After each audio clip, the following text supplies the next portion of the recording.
In the final instalment of the Bubble Diaries, it's time to reflect. If this is turned into a movie, who would play you? Christian Bale, or Danny DeVito, or maybe The Undertaker. Probably my sister. She does a bit of acting. Yeah, Meryl Streep, because I think she's a thoughtful actress. And prepare to fly the coop. She's finally felt well enough to leave the nest, break the bubble, and go back to where she really belongs, out there among the trees around us. Lockdown about now can feel like anything from 4 to 40 or 400 weeks, depending on your perspective and the quality of your bubble. In the Oliver's Pukekohe bubble, 2-year-old Kenny's still nailing this whole lockdown thing, literally. Smash. There you go. Hammer in hand, he's smashing apart a monster block of ice. Every day, Mum and Dad freeze one of Kenny's toys inside an icy slab for him to rediscover. Today, it's a dinosaur. You found a dinosaur in there. Cool idea. Bubble life breeds creativity. Same day, and retiree Tricia, captive in her bubble near Wellington, looks like she could be making her own ransom note out of newspaper cutouts. It's actually a card for her daughter-in-law in Hong Kong. With her birthday tomorrow, time's now running out, so I'm trying to make a card, cutting out letters from any bit of printed matter I can get hold of, starting with the Dominion Post, fortunately. Over the past month, our two bubbles at opposite ends of the North Island have baked, biked and blown off steam and had just a little bit of booze in some cases to stave off bubble mania. Cheers. I've worked out that I'll never be a baker. I've just been astounded listening to the news and how you can't buy a bag of flour for love nor money. Seems to be the new toilet roll. So obviously everybody around the country except me is baking away. In the Oliver's bubble, homemade pizza powers them through day 24. And we made our pizza bases, and I'm just about to decorate my pizza with toppings. Little Kenny is utterly dwarfed by his. Big pizza. It's a big pizza. As he delights in the enormous task before him, in our other bubble, something's gnawing at Tricia. Her fillings. Amazingly, I'm having to say I can't do without my dentist. And more specifically, I can't do without my fillings in my teeth, some of which have been dropping out. And I've got a friend in a similar position, and she had such a big filling that dropped out that her husband had to get his file out of his toolbox and file down the offending tooth because it was causing her so much annoyance.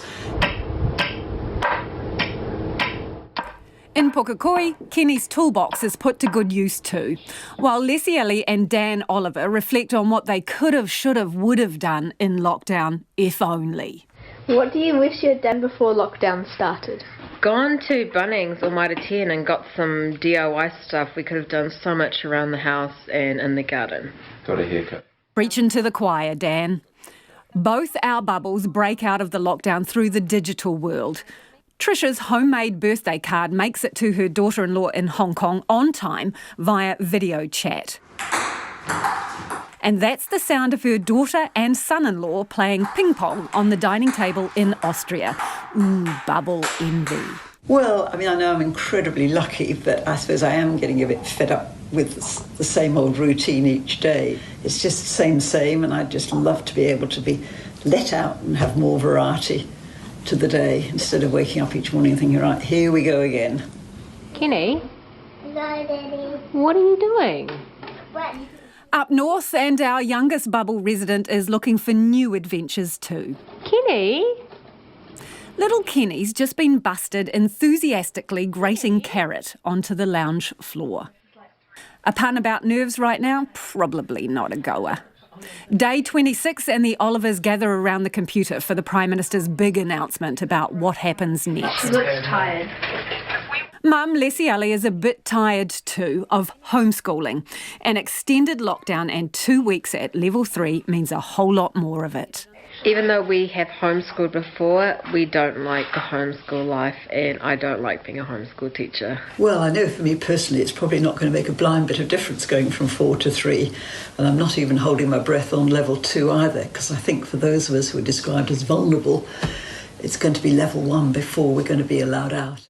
The next day, and one bubble buddy's already bailed out, the injured kiriru that crash-landed near Wellington is airborne again. We won't be dobbing her in, but we're very sad to see her go.